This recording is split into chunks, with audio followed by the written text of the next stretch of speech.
اللہ اس گناہ کو نہیں بخشے گا کہ کسی کو اس کا شریک بنایا جائے، اور اس کے سوا اور گناہ جس کو چاہے گا بخش دے گا، اور جس نے اللہ کے ساتھ شریک بنایا تو بے شک وہ رستے سے دور جا پڑا۔ یہ لوگ اللہ کے سوا جو پرستش کرتے ہیں تو کچھ دیویوں کی، اور پکارتے بھی ہیں تو شیطان سرکش ہی کو،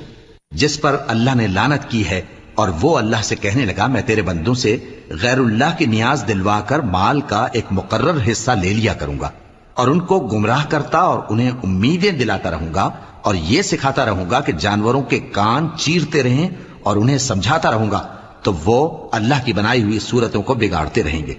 اور جس شخص نے اللہ کو چھوڑ کر شیطان کو دوست بنایا وہ صاف صاف گھاٹے میں رہا۔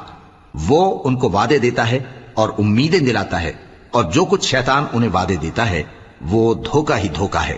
ایسے لوگوں کا ٹھکانہ جہنم ہے، اور وہ وہاں سے کوئی راہ فرار نہیں پا